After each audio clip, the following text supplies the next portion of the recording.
लफ्ज़े दुनिया से तोरा से प्यार हम गेलो गलती यह केलो बड़का तोरा से एतबार हम गेलो तोरा तो फूल बुझलो हम अपन गर्दन सजा देले तो जिंदगी जहर बना देले हमरा उजाड़े ले प्यार केलो ना बदनाम हो गेलो घुस हम गुलकाम हो गेलो ई जालिम हमरा उत छोड़ भागल जखन हम एकरा प्यार के गुलाम हो गेलो एगो पगली एले सपना में पागल कहे छे जमाना ओई पगली के चक्कर में बदनाम भेले दीवाना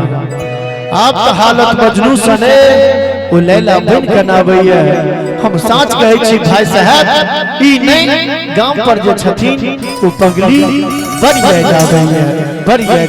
जान जान कहि के जान लोग चल गेलो लागल जना चुपके सो कान में किछ कहि गेलो अरे किछ के मजबूरी हो के रहल है जे हमरा संगे पानी में कागज जका गल गेलो जे हमरा संगे पानी में कागज जका गल गेलो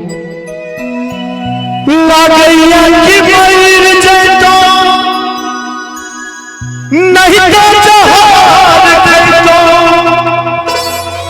लोग के सुनी ताना है आबैया सब आदमी के गीत हमरा संगे गइयो तो सुन पगली के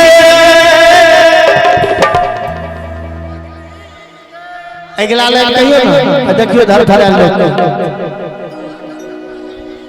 सुन पगली के एक और कहियो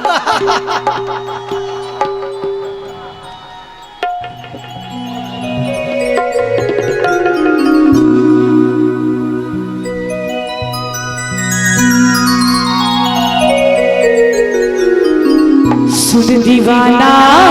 रे दीवानी कही जमाना ताली बजावे सब फटे सुन पगली के पागल कही जमाना सुन पगली के पागल कही जमाना लागैया कि मई जइतो नहीं ता जहान खइतो लागैया कि मई जइतो नहीं ता जहान खइतो लोग के सुनी दीवाना है दीवाना रे दीवानी कही है जमाना पगली के पागल कही जमाना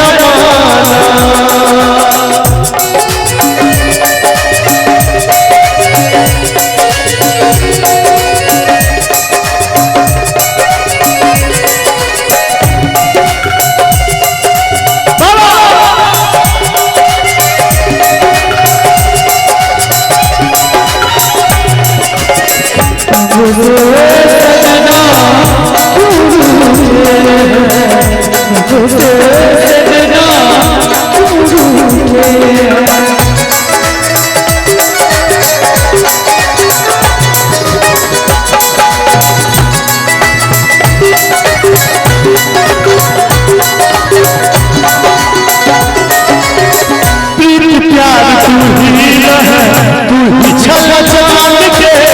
तोरा के हम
पगली के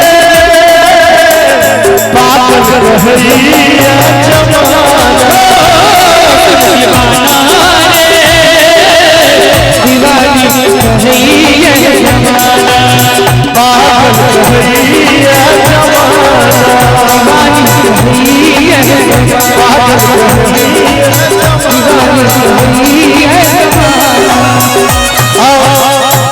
हमार कैमरा वाला भैया हमार भाई साहब मामा ये अपने खैनी दिया के बार बार फरमाइश कर रहल छथिन। राधे भैया माइक पकड़ू एक बार राधे भाई